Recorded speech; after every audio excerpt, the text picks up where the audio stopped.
Bonsoir Madame, Messieurs, bienvenue sur BF1, la chaîne au cœur de nos défis. Et comme tous les lundis, nous sommes là pour décortiquer l'actualité sportive nationale et aussi internationale. Et comme d'habitude, nous sommes en compagnie de deux invités. Abel Nikema, il est boxeur professionnel, bonsoir. Bonsoir. Merci d'être avec nous. Merci à vous Et pour l'invitation. Madi Zongo. Bonsoir Madi. Ouais, boxeur professionnel comme Abel. Bon, soit dit en passant. Madi n'a pas eu une ancienne carrière de boxeur. Non, ailleurs, pas de boxeur. Et nous sommes également avec Fogebou, c'est un centre de formation basé à Ouagadougou. Les jeunes sont avec nous, ils sont accompagnés du coach Sidiki Drabo avec qui nous allons pouvoir échanger bien entendu au cours de cette émission. Et pour vous, cette émission, comme d'habitude, on va commencer par un point qui fait l'actualité ces derniers jours, qui fait même les choux gras de tous les médias. Il s'agit de la crise au sein de la Fédération burkinabé de football. Échec de la médiation du CNOSB, le Comité national des sports olympiques burkinabé. Ce lundi, Jean Yameogo n'a pas pu concilier les positions entre la Fédération burkinabé de football et les 28 clubs de Ligue 1 et de Ligue 2 qui réclament à la tête du président de la FBF, Lazare Bansé. La médiation a accouché d'une souris malgré cette médiation. Les clubs ont décidé de ne pas bouger en ce qui concerne bien sûr leur position. On va faire le point de cette rencontre, c'est avec Luc Pakbelgué. Voici le nouvel arbre à palabre de la Fédération burkinabé de football, le siège du CNOSB, le Comité national olympique des sports burkinabé, dont le président est devenu le médiateur attitré des crises de la fêtière du football national depuis 2020 avec l'élection de Lazare Bansé à la tête de l'institution. Nous avons deux positions tranchées au début de cette rencontre. D'un côté, des clubs de première et deuxième division réclamant la démission du président de la Fédération de football et de l'autre côté, ceux qui tentent de sauver sa peau, constitués également de clubs de D1 et de D2, mais minoritaires. D'entrée, les protagonistes lancent les hostilités. Si on a retenu les 25%, on n'a pas pu organiser le championnat national des jeunes. Je pense que cela ressemble à un détournement. Et l'argent qui est affecté pour quelque chose, on ne peut pas l'utiliser pour autre chose. Voilà, ça ressemble carrément à un détournement. Je pense que c'est tout un processus. Actuellement, je pense que nous demandons en fait la démission du président parce que nous n'avons plus confiance en lui. Maintenant, ça suffit. Notre football est divisé. Le salut de notre football passe par la démission de Lazare. Parce que ce n'est pas parce que quand il va démissionner que le comité parte que quelque chose de spontané va se poser. Non, les acteurs vont parler. Les raisons qui l'ont fait partir, il va falloir les analyser. Du côté de la fédération, on est plus modéré et plus conciliant. Si vous voulez corriger, rectifier les choses pour qu'on puisse travailler ensemble, le président Lazare Bansé est ouvert. Si demain, le médiateur le convoque pour discuter avec vous, il viendra parce qu'il respecte les clubs. Nous, on le sait. Nous aussi, on discute avec lui. Ceux qui connaissent les textes, demander la démission du président de la fédération dans ces conditions, c'est inutile. Je vous l'ai dit en toute sincérité, je suis juriste. J'ai participé à la rédaction des règlements, beaucoup de règlements de notre fédération. Et celui qui régit notre règlement aujourd'hui ne permet pas d'obtenir une démission facilement. Au départ, des clubs s'étaient plaints de la gestion opaque des 25% de retenue de leur bourse ayant entraîné des arriérés de 4 mois sur le paiement de la saison écoulée et de 3 mois sur la saison actuelle en cours. Bon, pour les 4 mois d'arriérés, nous avons effectivement reçu un chèque du Fonds national et nous avons déposé ce chèque dans le compte de la fédération et normalement ça prend 72 heures. Et ce matin, le trésorier a confirmé que vendredi soir, l'argent était sur le compte de la fédération. Le CNOSB comprend les frondeurs, mais appelle à l'intérêt supérieur de notre football. Ce que vous faites là, ça a un impact, ce que vous faites maintenant, ça a un impact sur les joueurs. Moi, je vous dis ça sincèrement, ne soyons pas fermés. 2 mois et demi pour la fin de la CAN, 3 mois, ça va vous faire quoi? Moi, je ne vous empêche pas de faire ce que vous voulez. La fédération, c'est pas moi. qu'on enlève la fédération, le président de la fédération, mais soyons quand même responsables. Moi, je ne vous insulte pas, mais regardez l'intérêt du pays là. Aujourd'hui, là, sur les réseaux là, c'est de ça qu'on parle. Et la guerre. Vous allez ajouter quelque chose à la guerre. Une crise s'est installée suite à l'arrêt de paiement de ces bourses du ministère en charge des sports, devenue source principale de financement de la plupart des clubs burkinabés de football. Le colonel Yacouba Ouedraogo, initiateur de cette subvention quand il était ministre des Sports, se demande s'il a eu raison de l'instituer. Les étalons du Burkina sont en pleine éliminatoire du Mondial 2026 et la crise actuelle n'est pas de nature à favoriser une bonne préparation pour leur participation à la CAN Côte d'Ivoire 2023. Les championnats de D1 et de D2 sont interrompus depuis le 10 novembre suite au mouvement d'humeur de 28 clubs de première et deuxième division. Pour l'instant, les ligues de football des hauts bassins et du centre ont initié des mini-championnats en attendant une issue heureuse de cette crise. Lazare Bansé, pour rappel, a été élu à la tête de la fédération depuis 2020. Sa candidature et sa campagne avaient été fortement soutenues par le président sortant d'alors, le colonel Sita Sangaré. De nos jours, il est plus en odeur de sainteté avec son adversaire de l'époque, Amadou Traoré, qu'avec son ancien mentor, qui n'est pas étranger à cette crise. Mettre la balle à terre, c'est ce qui est demandé aux deux camps qui se combattent au moment où les étalons sont au pire de leur forme.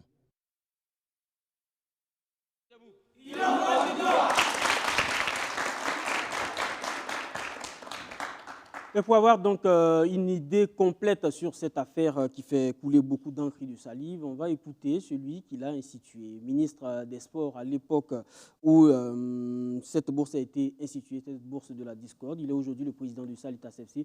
Il s'agit du colonel Yacouba Ouedraogo. Je pense que je peux dire que c'est un peu mal placé pour parler de bourse. Parce qu'effectivement, c'est moi qui ai initié cette bourse-là. Et je pensais pouvoir aider le football burkinabé, mais je constate qu'aujourd'hui, c'est comme si j'ai posé un mauvais acte. Mais c'est que je suis toujours convaincu que c'est un bon acte que j'ai posé. Maintenant, il s'agit de l'interprétation des uns et des autres. Mais pour revenir vraiment à ce problème-là, je pense que, et pour, je ne dirais pas les frondeurs, ceux qui ont signé pour demander la démission de M. Lazare Bansé, je pense que 90% de ceux qui ont signé là, c'est vraiment à cause de l'argent. C'est-à-dire que si les 4 points sont satisfaits, je pense que 90% auront trouvé leur compte. Les 10%, c'est effectivement une question de personnes. Si je demande à mes collègues, mettons balle à terre, récupérons le sou que nous voulons pour aider nos jeunes.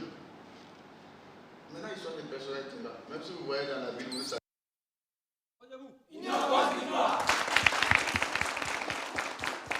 Voici donc une intervention du colonel Yacouba Ouedraogo qui permet de comprendre un peu plus davantage cette crise qui secoue le monde du football, la Fédération burkinabé de football et aussi des clubs, 28 clubs de Ligue 1 et de Ligue 2.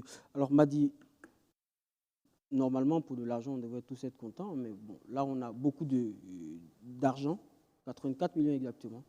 Et on se demande jusqu'où ira cette crise où les différents acteurs refusent de mettre un peu d'eau dans leur vin. Arsène, quand je regarde cette auguste assemblée, j'ai beaucoup de respect. Beaucoup de respect parce que être à la tête du football, c'est un vrai sacerdoce.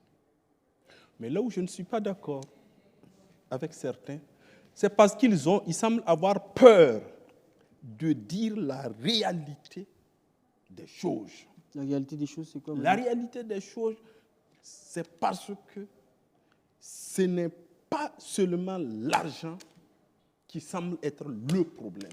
D'accord. Le colonel Yak l'a dit, c'est un problème de personne. Je te dis une chose. Le président Lazare Bansé a été soutenu par ceux qui lui demandent de partir aujourd'hui. Ce qui veut dire que entre eux, il y a quelque chose, un ressort qui s'est cassé.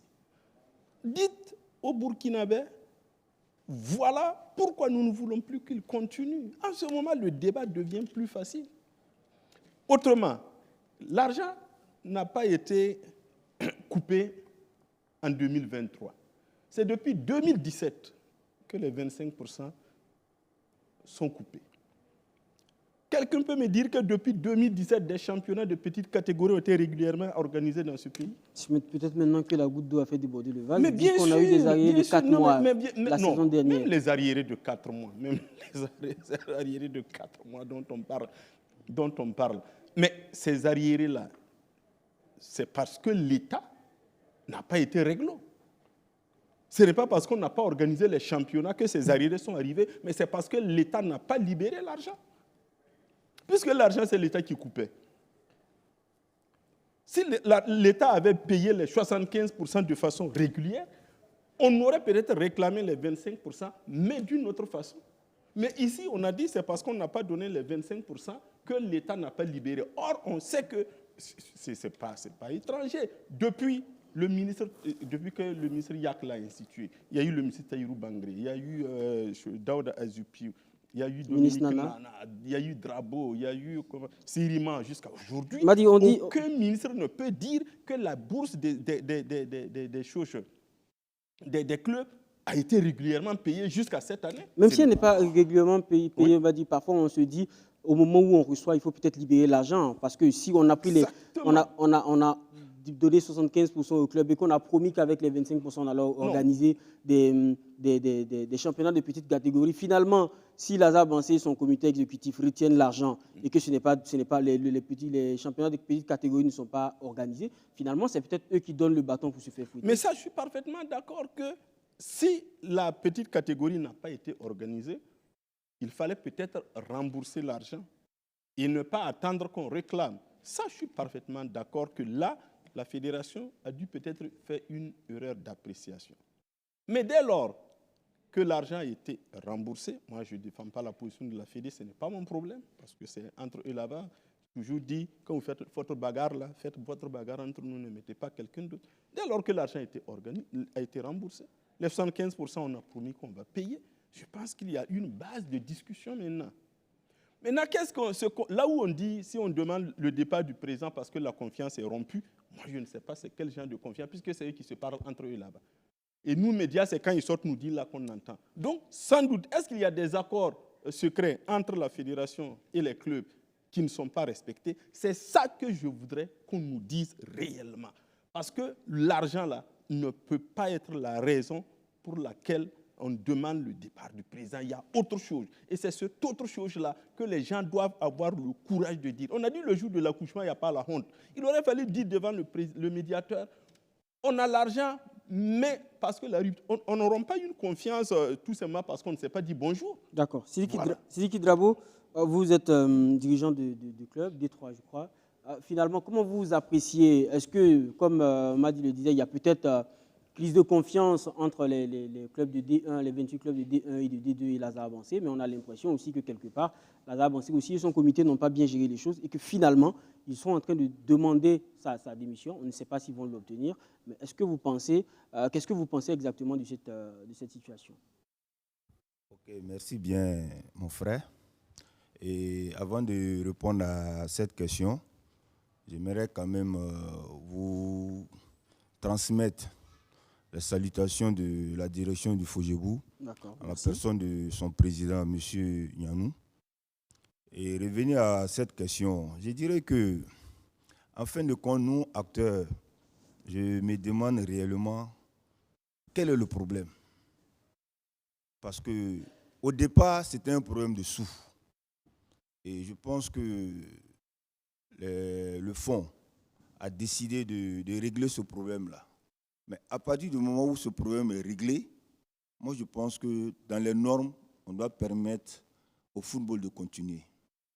Et si maintenant, il faut profiter peut-être de ce problème-là et puis demander le départ du président, bon, comme Madi l'a si bien dit, peut-être que Il y a quelque chose que nous ne maîtrisons pas, qu'ils maîtrisent. Bon, je pense que c'est le moment de mettre ça au clair et qu'on puisse vraiment tirer les enseignements et puis repartir sur de nouvelles bases. Parce que en bloquant le championnat comme ça, je pense que c'est la jeunesse qui prend un coup, c'est notre football qui prend un coup. Et à quelques jours de la CAN, je pense que le moment est un peu mal choisi. Donc vous pensez aussi que ça pourrait affecter l'environnement des étalons qui préparent activement la prochaine CAN en Côte d'Ivoire?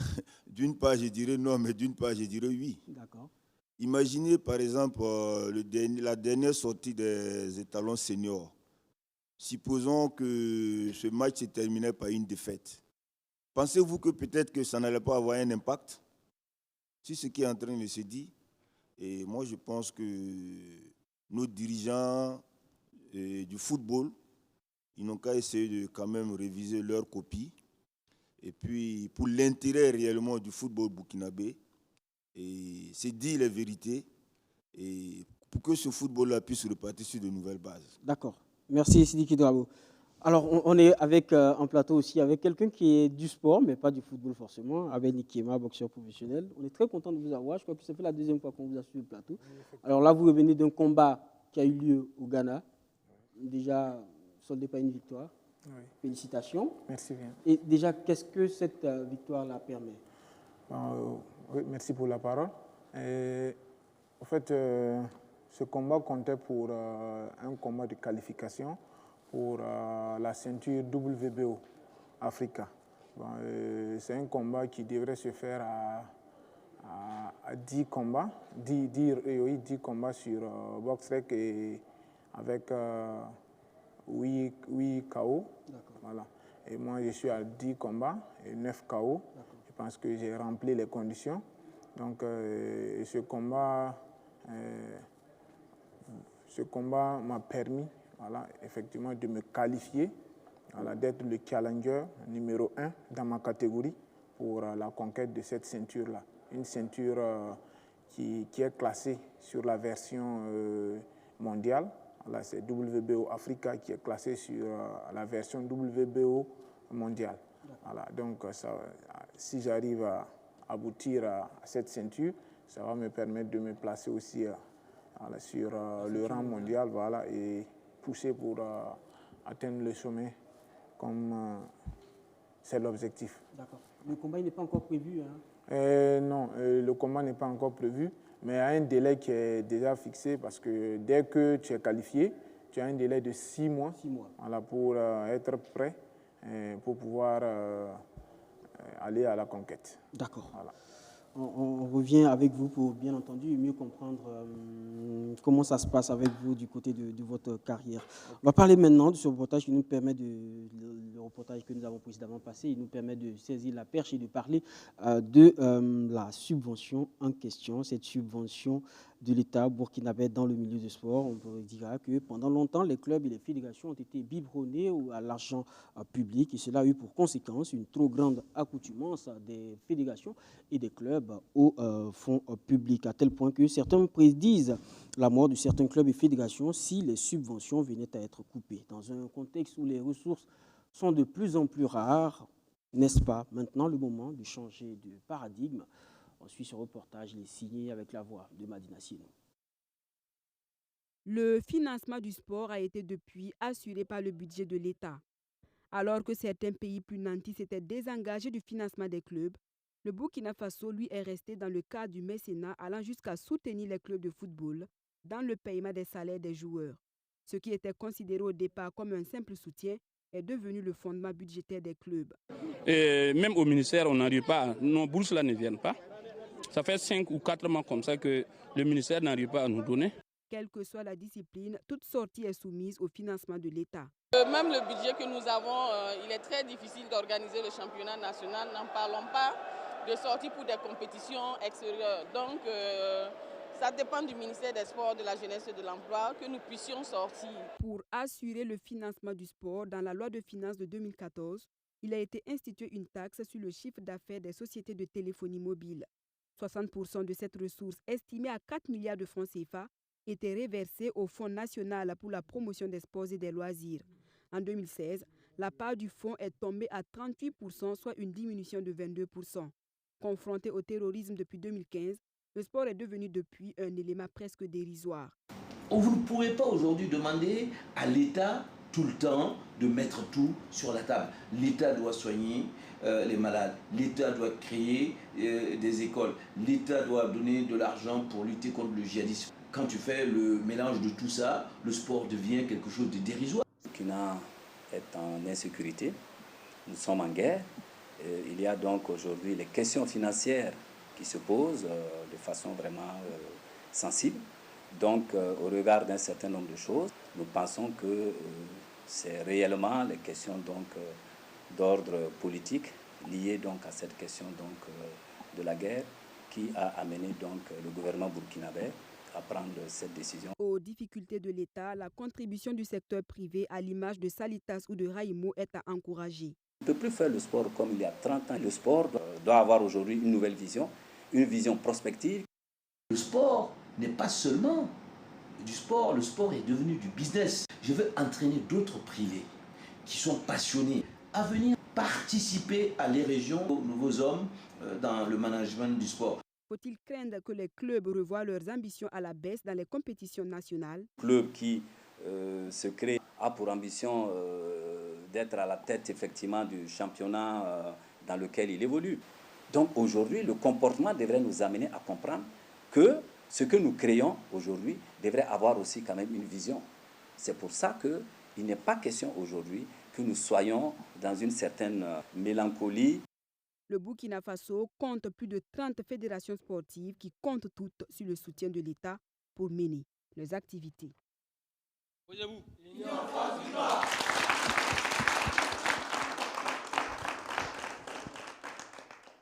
Alors, des clubs, des fédérations burkinabè qui ont été pendant longtemps biberonnés à l'argent public, Madi Zongo, il faut le dire. Ce sont les mots, ce sont les faits. Est-ce que finalement, Madi, est-ce que ce sont les subventions le problème aujourd'hui? Qu'est-ce qu'on fait de ces subventions? On les encadre mieux? Il faut y mettre fin? C'est une partie du problème. Pour revenir à la bourse, comme le colonel Yak l'a dit, je me rappelle très bien, quand l'idée de la bourse est venue, en son temps, je pense que j'ai fait une émission avec un ancien ministre de l'époque, Tahirou Bangré, pour ne pas le citer, qui s'était inquiété déjà à l'époque sur l'effet négatif que la bourse peut avoir sur le fonctionnement des clubs. L'effet négatif, ce n'est pas l'argent qu'on va donner, mais c'est comme vous l'avez dit, Arsène, l'habitude peut-être amener certains à ne plus avoir les mêmes efforts pour la mobilisation des ressources. Aujourd'hui, quoi qu'on dise, et c'est malheureux de le dire, si on coupe la bourse aujourd'hui, il y a beaucoup de clubs qui risquent, je pèse mon mot, qui risquent d'avoir des problèmes. Parce qu'effectivement, la situation économique est morose. Les sponsors, il n'y en avait même pas, donc les mécènes ne courent plus les rues puisqu'on est financé surtout par des mécènes. Donc il y a des clubs, déjà même en celui de saison, il y a des clubs qui traînent des arriérés de salaire. L'argent qu'ils vont recevoir à faveur de cette crise va être utilisé pour éponger un peu les ardoises. Et après, on fait quoi? Or, la saison est encore longue. Donc, moi, je pense qu'il faut voir même le système même de financement de notre sport. C'est ça qui pose le gros souci. Avant, les clubs vivaient sans subvention. C'est en 2014 que la subvention est venue. On vivait comme avant. Mais on ne peut pas aussi dire que c'était la même chose parce qu'il n'y avait peut-être pas des salaires aussi constants aujourd'hui. Il y a des joueurs qui sont à 200 000, 300 000 francs par mois dans nos clubs. Les conditions de vie, c'est devenu extrêmement cher. Donc l'entretien d'un club de football, ce n'est pas facile. Et comme on l'a dit, il n'y a pas de sponsor. Si vous enlevez les clubs unipersonnels qui sont gérés parfois qui sont à des individus comme Majestic avec Amadou Traoré, Raïmo avec Raïm Ouedraogo, Salitas avec le colonel Yak, les clubs dits associatifs ont des gros problèmes parce que comme ils vivent sur la base du mécénat et il n'y a pas d'accompagnement, effectivement, ça pose problème et il faut craindre pour l'avenir parce que si l'État décide d'arrêter la subvention aujourd'hui, ben, le pire est à venir. D'accord. Abel Likeba, déjà, vous avez dit qu'il y a un délai de 6 mois, normalement après votre qualification, un délai de 6 mois pour que ce combat ait lieu. Finalement, comment vous vous préparez? Est-ce que déjà vous avez eu une idée sur ce qu'il faut faire pour les prochains mois? La mobilisation des ressources, la préparation, on considère aussi, on estime que ça demande beaucoup de moyens. Oui, effectivement, et pour ce combat, et pour la conquête, là, ça va, comme vous l'avez dit, demander pas mal de moyens parce que c'est pas une ceinture comme les autres parce que c'est un autre niveau. Voilà. Et il faut réellement mobiliser les ressources nécessaires pour que ça soit effectif. Puisque dans le passé, j'ai été qualifié au moins pour... ça fait la deuxième fois que je me qualifie pour une ceinture africaine parce que quand j'avais les 6 combats en boxe-rec, j'étais qualifié pour une ceinture, la petite version de la WBO et c'est la WBU. Donc maintenant, par faute de moyens, on n'a pas pu faire cette ceinture. On a essayé, on a tapé à gauche, à droite, et on n'a pas pu réunir les fonds pour aller chercher la ceinture. Donc bon, on a essayé de continuer quand même voilà, pour atteindre ce niveau. Et actuellement, c'est chose faite. Voilà, donc là maintenant, on va lancer un cri de cœur pour pouvoir réellement, pour cette fois-ci-là, avoir les moyens nécessaires pour aller à la conquête de cette ceinture. D'accord. Oui, il m'a dit 6 mois, c'est long, mais c'est peu aussi, surtout quand il faut mobiliser beaucoup d'argent. Je ne voudrais pas dire que nos footballeurs sont les enfants pourris de la République, mais ça y ressemble. Vous voyez, Abel Ninkema, il cherche... Non, puisqu'ils sont payés. Abel Ninkema, il veut défendre son titre dans 6 mois. Il ne sait pas où il faut aller. Vous étiez en direct avec Faisal Sawadogo pour le taekwondo. Vous avez vu comment il s'alarmait par rapport à sa préparation. Marc Kuala, on l'a eu ici, comment il s'alarme. Hugues Fabrice Zango, comment il s'est débrouillé pour pouvoir faire. Mais tous ces gens-là, étant des sportifs burkinabés, ils méritent aussi l'accompagnement de l'État. Finalement, vous avez l'impression que c'est pas équitablement reparti. Mais c'est clair que ce n'est pas, football. C'est clair que ce n'est pas. On n'a pas besoin de. C'est clair que ce n'est pas équitablement réparti. Mais je ne dis pas que ce n'est pas normal qu'on donne aux footballeurs. Mais je dois dire aux footballeurs attention, parce que on dit souvent que c'est la pintade pressée qui montre où se trouvent ses œufs. Si vous réveillez aussi l'instinct de revendication des autres disciplines, ben finalement, on va dire, mais si c'est ça, on arrête pour tout le monde. Parce que les autres aussi méritent autant d'être soutenus que le football. D'accord. Voilà. Donc, c'est pour ça que je dis, attention, ne sciez pas l'arbre sur laquelle vous êtes revendiqué, parce que c'est une subvention. Ce n'est pas un droit. Moi, je dis, le football mérite d'être aidé, c'est sûr. Mais la boxe aussi. Mais les autres aussi méritent. Donc, dans cette histoire-là, ne faisons pas de cette bourse-là l'objet d'une bagarre pour que... Vous savez, je dis, Arsène, je travaillais quelque part où ça chauffait. Le gars a dit, il ne faut pas couper le bras qui te donne à manger. Voilà. Merci pour ce sage conseil, Madi. Les étalons du Burkina Faso tenus en échec par les Djurtous de la Guinée-Bissau pour le compte de la première journée des manches qualificatives de la Coupe du Monde 2026. Mené 1-0 dès la 20e minute, les étalons ont réagi grâce à un très beau but du capitaine Bertrand Traoré sur un roche solitaire. 1 but partout, c'est le score qui a sanctionné cette rencontre. On fait le point avec Benjamin Kwame. Au coup de sifflet du match contre la Guinée-Bissau, le manque de réalisme devant les buts adverses revient plus comme une explication de la contre-performance des étalons que la qualité de la prestation des Djurtous. On a contrôlé sur les 90 minutes, je pense qu'on a plus contrôlé le match. Même en première mi-temps, on s'est procuré les meilleures occasions et on a vu que voilà, cette équipe-là pouvait nous faire mal sur nos propres erreurs. Première mi-temps, comme l'a dit Bertrand, on a eu énormément de situations dangereuses, notamment beaucoup de centres. J'ai compté au moins une quinzaine de centres, mais pas assez de qualité malheureusement pour pouvoir marquer un but. Il faut absolument bien sûr qu'on trouve la faille pour marquer ce but qui va nous libérer, quoi, tout simplement. Ce qui est très important dans ces matchs-là aussi, c'est de marquer en premier, ce qu'on n'a pas su faire. Eux, ils ont été très réalistes, hein, ils ont su faire marquer en premier avec rien. C'est-à-dire qu'à la première occasion de but, ils marquent, c'est ce qui nous a beaucoup gênés. Mais... Une victoire lors du premier match allait procurer une double satisfaction morale et comptable dans la longue course vers la qualification pour la Coupe du Monde. Dans un système 4-4-3 avec Bertrand Traoré, Dango Ouattara et Mohamed Konaté sur le front de l'attaque, les étalons vont dominer le match pendant les 90 minutes. Mais ils vont se faire punir sur une grosse erreur défensive par Mama Baldé à la 20e minute. Une ouverture du score qui ne change rien à la physionomie du match. Les étalons ont le match mais ne savent pas l'utiliser. Il a fallu un Bertrand Traoré des grands jours pour revenir à la marque à la 62e minute. La bonne prestation du capitaine des étalons fait partie des satisfactions de ce match. Selon l'entraîneur Hubert Velud. Je suis très satisfait de la réaction des joueurs. Après l'ouverture du score de la Guinée-Bissau, il fallait réagir. Il y a eu une réaction même avant la mi-temps.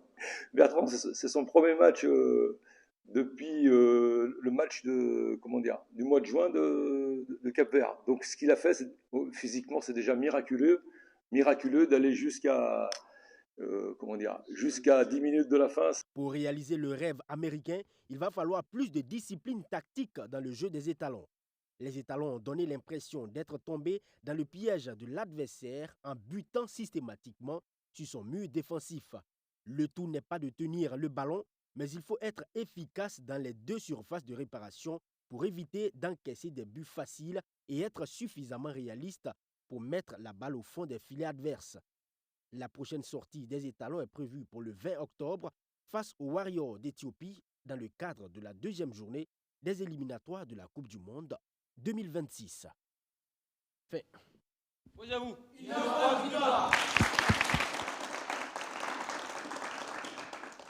Un but partout, donc en attendant le prochain match, un point pris par les étalons du Burkina Faso face à la Guinée-Bissau. On va dire, quand on regarde, finalement, on revient à la sempiternelle question du réalisme des attaquants burkinabés. Mais est-ce qu'en même temps, quand on regarde la situation des attaquants burkinabés en club, ça n'explique pas toute cette difficulté à marquer? À part Mohamed Konaté, par exemple, qui est plus régulier en club, quand on prend Bertrand Traoré, c'est difficile à Aston Villa. Dango Ouattara également, c'est compliqué. Faisal Tabsoba, c'est compliqué. Et donc, finalement, on se dit, ce n'est que le reflet de la situation en club de tous ces Burkinabés. Non, le réalisme, c'est un phénomène mondial. Si tu enlèves la France qui fait 14-0, bon, il n'y a pas beaucoup de... Bon, la Côte d'Ivoire aussi qui gagne 9-0. Oui, mais c'est contre quel adversaire? Souvent, quand le déséquilibre, c'est... Voilà, c'est chaud. Donc, bon, chacun dira que les Bissau-Guinéens qu'on n'a pas été réalistes. Mais là, vous avez fait quand même, à mon avis, une remarque qui est très importante, c'est la situation quand même de nos joueurs, surtout au niveau de l'attaque. Malheureusement, notre ligne offensive semble quelque peu diminuer, pas en qualité, mais justement en compétitivité. Depuis le transfert de Dango Ouattara à Bournemouth, bon, ce n'est plus le Dango Ouattara de Lorient. Certes, il y a toujours les touches de balle, les choses, mais ce n'est plus le jeu. Ce n'est pas la même efficacité. C'est la même chose pour Bertrand qui revient de blessure. Bon, Konaté, bon, quand vous avez un attaquant de ce gabarit-là, il a besoin d'être servi dans certaines positions pour être efficace. Mais je pense que tout ça, c'est la production d'ensemble de l'équipe qui l'amène, parce que ce n'est pas les trois devant seulement qui posent problème, puisque quand même pour marquer, il faut construire derrière jusqu'à pouvoir terminer par un tir et marquer le but. Je crois que c'est la production d'ensemble qu'il faut voir, mais il ne faut pas trop, à mon avis aussi, trop dénigrer les étalons par rapport à leur production, parce que parfois nous minimisons quand même nos adversaires. Vous prenez l'équipe de la Guinée-Bissau, ce n'est pas un foudre de guerre, mais ce n'est quand même pas Gibraltar. Voici donc une déclaration de Madi qui ne veut pas faire beaucoup plaisir aux Français qui ont battu Gibraltar, je le rappelle, 14-0.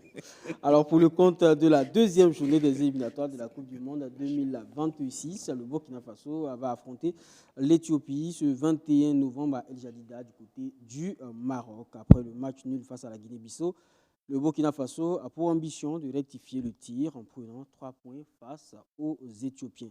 Après l'entraînement de ce 20 novembre, on a recueilli les propos de certains internationaux et du sélectionneur Hubert Velud sur ce qu'il faut améliorer pour ne pas se laisser surprendre de nouveau par ces Éthiopiens. On va les écouter. Pas marché. Je dirais ça, juste la victoire qui n'était pas, sinon on s'est donné tout à fond. On a tenté des trucs, il y a des trucs qu'on a réussi, il y a des trucs qu'on n'a pas réussi. On retient un point, donc c'est déjà pas mal.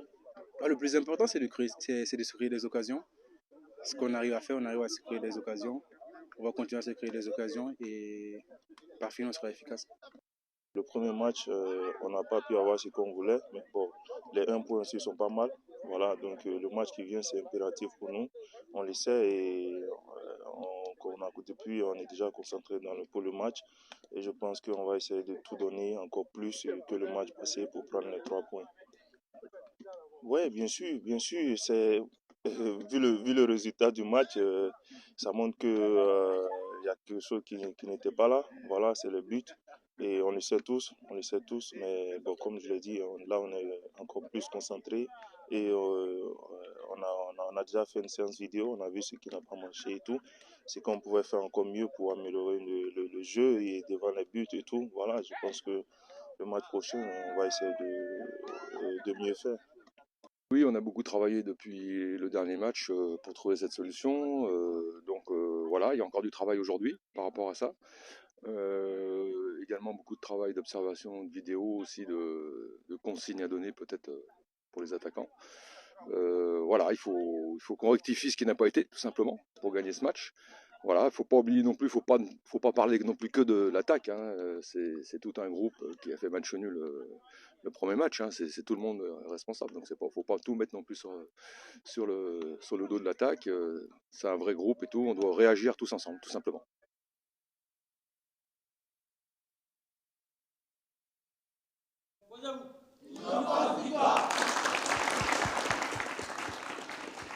Alors, on rappelle que le Burkina Faso a fait match nul et pour ce match face à l'Éthiopie, il m'a dit on a comme l'impression que ça ne fait que commencer, mais déjà on n'a plus droit à l'erreur. Bon, je crois que c'est quand même une compétition qui s'étale sur 2 ans, même s'il faut toujours bien débuter. Droit à l'erreur, c'est vrai. Je suis d'accord avec vous que si vous avez l'Égypte quand même dans le groupe qui a fait le plein de points, 6 points, sur 6. Alors bon, prendre déjà 3 points de retard, ce n'est pas intéressant. Donc pour un tel adversaire, quand on sait quand même que c'est le favori du groupe, si on veut aller au même rythme que l'Égypte, il faut forcément gagner demain pour recoller à 2 points donc des pharaons. Donc là, je suis d'accord. En ce sens, je suis d'accord avec vous. Mais la compétition est très longue. Ça finit en octobre 2025. Donc beaucoup de choses peuvent se passer. Les équipes, forcément, vont se modifier, que ce soit les étalons ou les autres équipes. Il y aura quand même des changements quelque part. On souhaite seulement que le changement en termes de compétitivité soit de notre côté pour que les étalons, on retrouve les étalons tels qu'on les aime. Bon, parce que maintenant, il ne faut pas aussi se voiler la face. Ce n'est pas tellement ce qu'on veut voir pour notre équipe nationale. D'accord. Sidiki Drabo, est-ce que vous avez suivi aussi ce match en attendant le match de demain face à l'Éthiopie? Quel regard vous portez sur ce match des étalons face à la Guinée-Bissau? Ok. Bon, moi je dirais que j'ai suivi ce match comme tout Burkinabé. Et c'est pas parce que nous avons avec l'œil du professionnel, oui, l'œil de l'ancien étalon. C'est pas parce que nous avons fait un match nul qu'il faut tout remettre en cause. Je pense que quand on regarde la production des étalons dans l'ensemble, ce n'était pas aussi mauvais que ça. Ce n'est pas une équipe de Guinée qui nous a aussi dominés comme ça. Je pense que le prochain match, l'entraîneur il va tirer les enseignements, ce qui a marché et ce qui n'a pas marché, pour que le prochain match, on puisse quand même avoir le gain de ce match, parce que je pense qu'on ne fera pas encore, on ne répétera pas ces mêmes erreurs. C'est-à-dire dominer le match et sur le plan inefficacité, encore revenu sur ça. Je dirais que les joueurs sont conscients. Chacun sait que nous avons passé à côté de quelque chose. Et le prochain match, je pense qu'il aura une réaction. D'accord. En attendant cette réaction, on continue de discuter avec Abel Nikema, qui est notre invité. Abel, déjà, la boxe burkinabé a connu quand même de très grands noms. Oui, on a connu Yo-Yo, on a connu également Boum Boum. Ouais, mais ces dernières années, quand même, c'est un peu plus compliqué pour la boxe. Vous, votre objectif, c'est quoi? C'est de ramener cette boxe burkinabé là au sommet? Ouais. Effectivement, le milieu a connu quand même pas mal de champions, comme vous l'avez dit. Il y a Boum Boum. Après lui, on a vu les Yo-Yo, les Soutoké. Voilà. Mais bon, après eux, on a vu qu'il y a eu un petit temps mort. Voilà. Et bon. Actuellement, moi, mon objectif, c'est faire revenir ces moments, voilà, et faire aimer au public burkinabé ce nouvel art. Voilà, et les petits plats sont en train de se mettre dans les grands pour pouvoir quand même atteindre l'objectif fixé. Parce que déjà, je suis à 10 combats, voilà, et je pense qu'il y a eu un travail qui s'est fait en bas. Avec vos coachs qu'on salue. Oui, avec de passage à coach Anas Konda et à Raparamnaba Maurice, que je salue de passage, qui ont vraiment travaillé à ce que je puisse atteindre ce niveau-là. Lors de ma conquête de ceinture en juillet passé, après le combat, il y a des gens qui m'ont approché pour me demander est-ce que moi je m'entraîne au Burkina Faso ici, parce qu'ils ont vu que voilà, et le niveau était très bon. Voilà, c'était carrément différent. Et bon, il se disait que bon, voilà, j'ai reçu, j'étais à l'extérieur, je m'entraînais à l'extérieur pour venir faire la ceinture. J'ai dit bon, tout est fait au Burkina ici. Voilà, c'est juste le travail acharné et puis bon, voilà, et la discipline et puis le reste ça vient quoi. D'accord. On sait que vous avez donc un très bon potentiel, vu que les gens se renseignent déjà sur le lieu où vous entraînez. Ça veut dire qu'il y a encore une marge de progression et on vous souhaite encore de progresser et d'aller le plus loin possible. C'est fini pour le Burkina Faso à la Coupe du Monde U17. Les deux premières défaites contre la France et les USA ont plombé les chances de qualification des cadets burkinabés. La victoire 2-1 face à la Corée du Sud n'a compté que du beurre pour une éventuelle qualification en tant que meilleur troisième des phases de poule. Retour donc à la maison pour Brahima Traoré et ses poulains. Retour sur une élimination très précoce avec Amadou Diko. Les étalons cadets ont été éliminés au premier tour de la Coupe du Monde, malgré la victoire contre la Corée du Sud. Brahima Traoré et ses garçons n'atteindront pas leur objectif d'aller jusqu'au bout de la compétition. À la CAN, on a perdu notre premier match. Mais par la grâce de Dieu, nous sommes allés jusqu'à demi-finale. On s'est fixé un objectif, c'est d'aller jusqu'au bout de la compétition. Avec 6 encaissés et 3 marqués en 3 matchs, il était difficile de voir les étalons aller plus loin dans la compétition. À la décharge de l'encadrement technique, il faut dire que cette équipe a été régulièrement bouleversée par l'IRM, imagerie par résonance magnétique, depuis sa qualification à la CAN en Algérie. Ses meilleurs éléments ont été éliminés par cet examen médical.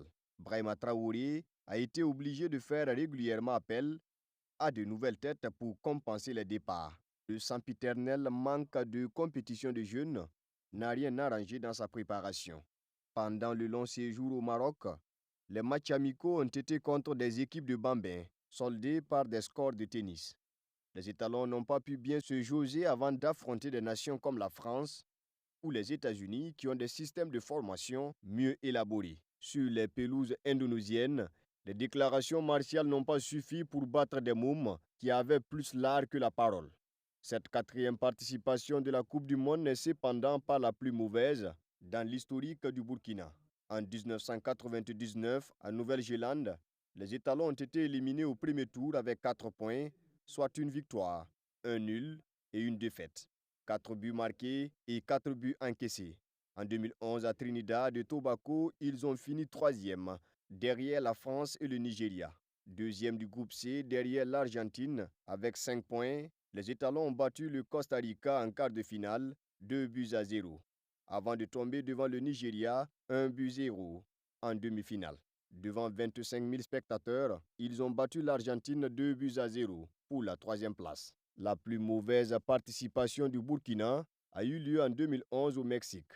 Les Burkinabés avaient perdu les 3 matchs dans le groupe E avec 0 but marqué, 6 buts encaissés. Cette nouvelle contre-performance doit amener à s'interroger sur les bases du football. Sans les jeunes joueurs bien formés, il n'y a pas d'avenir.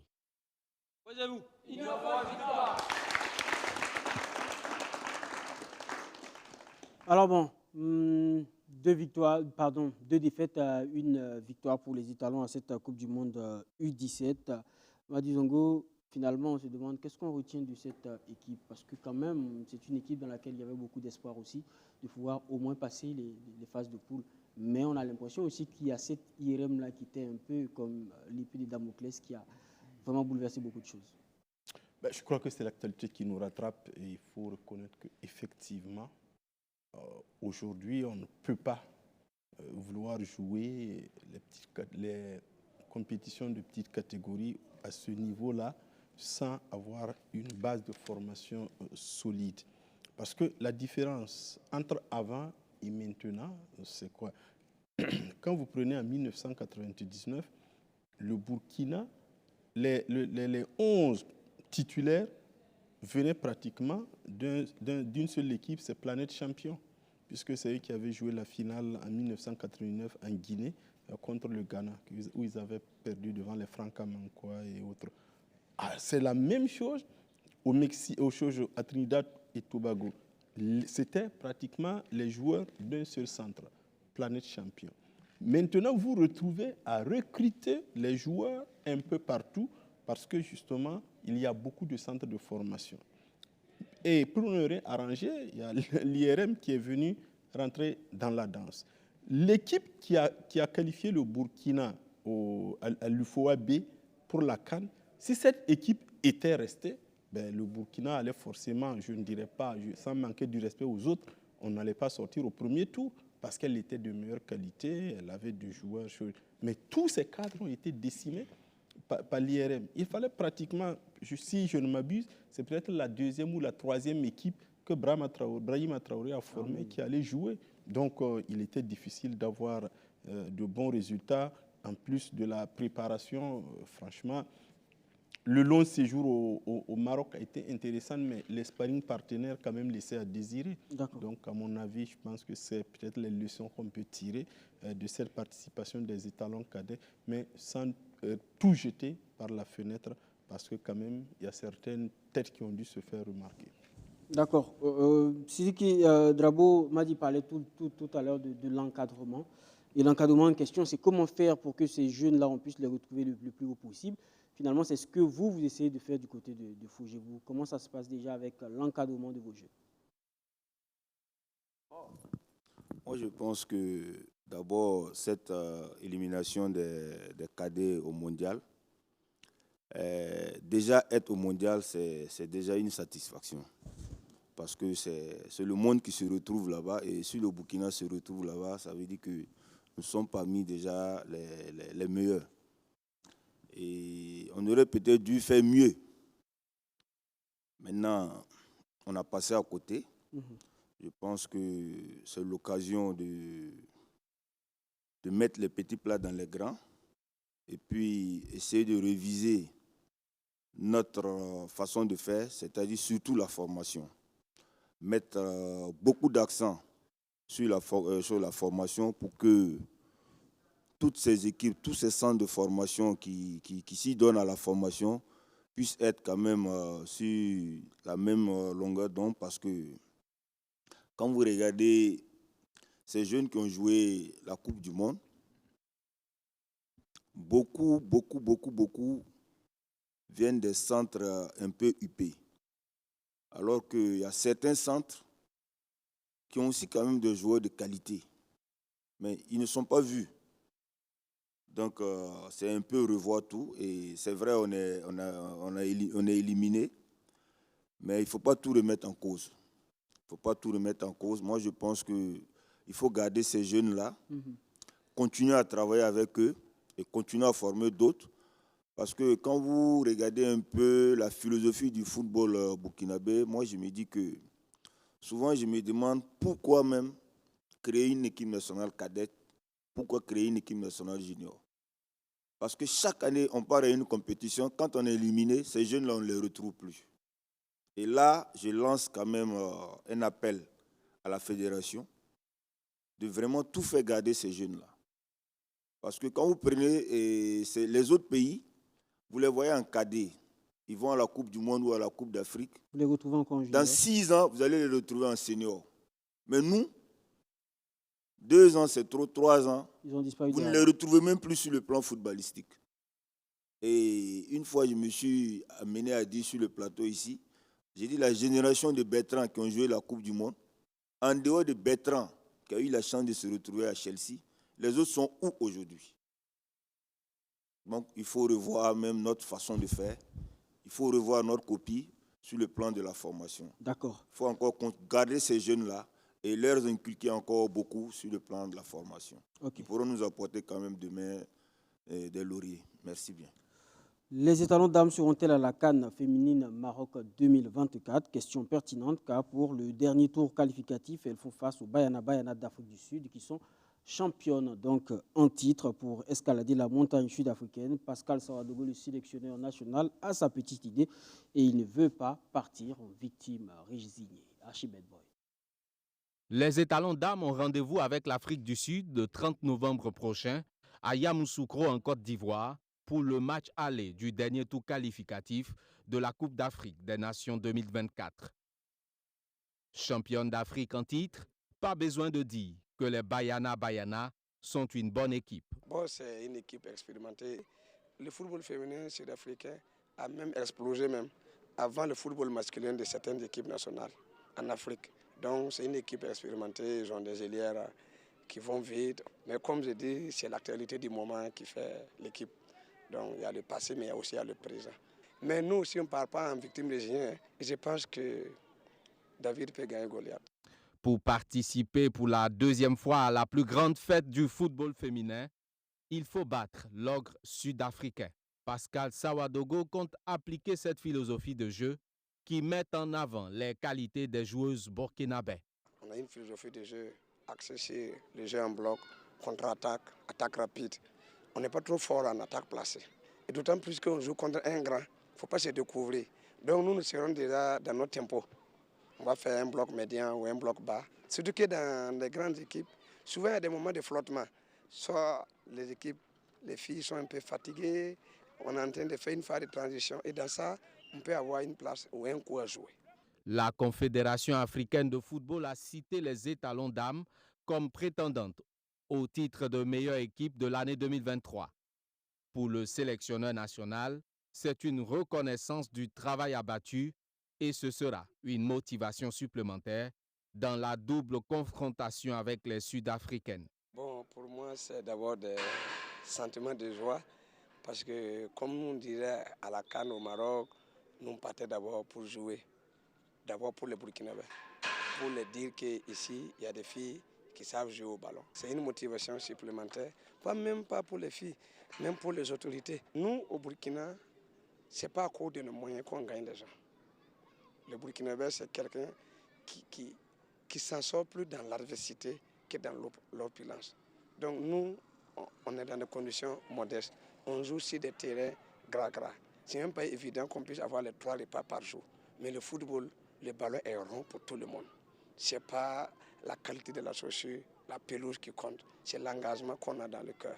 Il est bien vrai que nous, on veut aller à notre deuxième CAN. Mais ce n'est pas la deuxième fois qu'on joue au ballon. Donc elles n'ont qu'à monter de quoi elles ont dans le cœur, dans la tête et dans les jambes. Le match retour se jouera le 4 décembre prochain à Johannesburg. La 15e édition de la Coupe d'Afrique des Nations dames se jouera au Maroc en 2024. Oui, j'ai vu.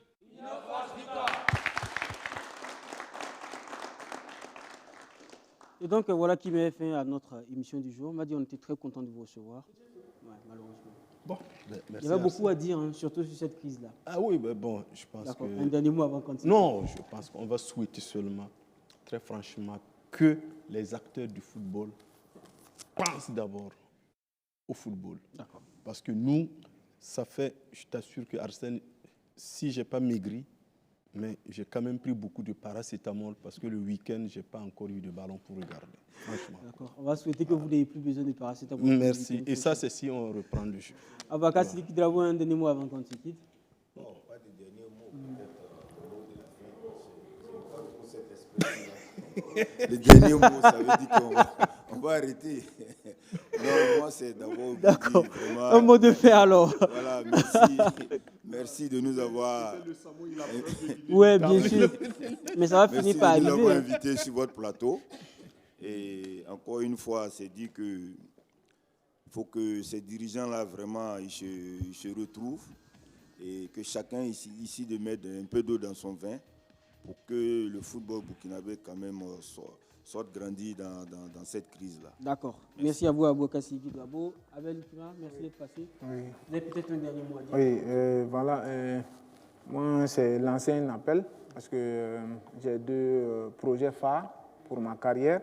La première, c'est la défense de la ceinture IBC qui va se tenir courant février-mars 2024. Et la conquête de la ceinture WBO. Donc, c'est lancer un appel aux différents promoteurs, aux différentes marques, tous ceux qui peuvent qui veulent affilier leur image au Noble A, de se joindre pour qu'on puisse aller de l'avant et porter très haut les drapeaux du pays. D'accord. Merci à vous, Abel Nikiwa. Et avant qu'on se quitte, je voudrais faire un gros coucou à deux personnes qui nous suivent depuis la ville d'Abidjan. Il s'agit de M. Kwasi Romuald, il est cadre supérieur d'assurance du côté d'Abidjan, et aussi à M. Ange Désiré Diagouri, lui aussi du côté d'Abidjan. Merci à vous de toujours nous suivre du côté de la Lagune Ébriée. Et merci également à vous, chers téléspectateurs. Merci à vous tous qui nous suivez. N'oubliez pas de vous abonner sur les réseaux sociaux, Arsène Konditambe, sur Twitter, Facebook et aussi Instagram. Merci et bonsoir chez vous.